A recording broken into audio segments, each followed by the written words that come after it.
ఇప్పుడు కామేశ్వరుడు, కామేశ్వరి కలిస్తే ఏమవుతాయి? ఆస్ట్రల్ ఫార్మేషన్స్ అండ, పిండ, బ్రహ్మాండాలు ఇవన్నీ సృష్టించబడ్డాయన్నమాట. ఇప్పుడు అండము అంటే ఏంటి? మన హ్యూమన్ లాంగ్వేజ్‌లో బేబీ ఫార్మేషన్ సృష్టి అయిందంటాం. కానీ వాళ్ళు క్రియేట్ చేసింది ఏంటి? కాస్మిక్ అండాలు. ఓకే. ఫస్ట్ క్రియేషన్ ఎలా జరిగింది? కాళీ కాలభైరవుడు ఏర్పడి భూమిని క్రియేట్ చేశారనమాట.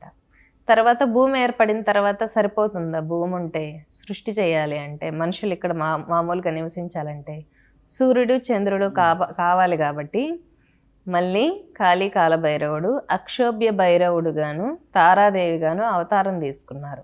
అవతారం తీసుకున్న తర్వాత సూర్యచంద్రులకి జన్మనివ్వడం జరిగిందనమాట. అనేక మంది సూర్యులకి అనేక మంది చంద్రులకి జన్మనిచ్చారు.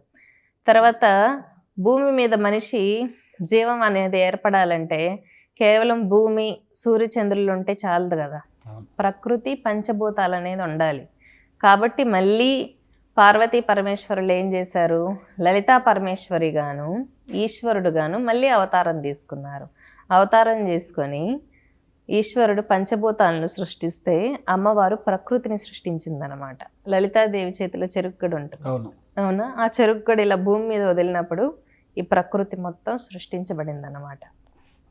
కాబట్టి పంచభూతాలకు అధిదేవత పరమేశ్వరుడు, లలితాదేవి ప్రకృతి మాత అంటాం.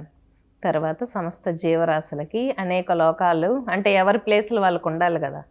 కాబట్టి మళ్ళీ భువనేశ్వరిగా అమ్మవారు అవతారం తీసుకొని అతల వితల సుతల పాతాల తలాతల లోకాలనంతా సృష్టించిందనమాట. మళ్ళీ స్వర్గలోకము, మహర్లోకం, భువర్లోకం, సువర్లోకం, బ్రహ్మలోకం ఇలా లోకాలన్నీ సృష్టించింది భువనేశ్వరిగా. ఎందుకంటే అమ్మవారు సృష్టి చేసినప్పుడు కిన్నెరలు, కింపురుషులు, దేవతలు, మనుషులు అందరూ భూమి మీద ఉండలేరు కదా. కాబట్టి 14 లోకాలని భువనేశ్వరి దేవి సృష్టి చేసిందనమాట.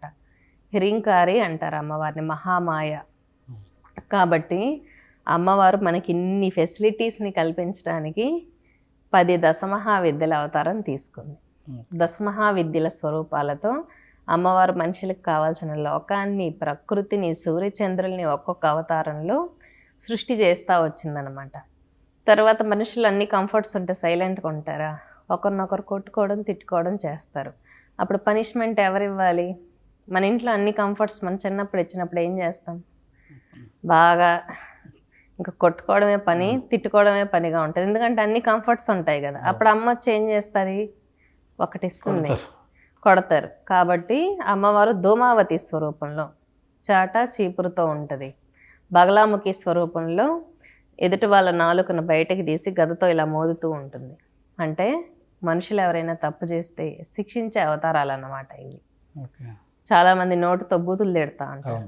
అలాంటి వాళ్ళు నాలుకని ఇలా బయటికి లాగి గదతో ఇలా మోదుతూ ఉంటుంది అన్నమాట. అంటే స్తంభించిపోతారు.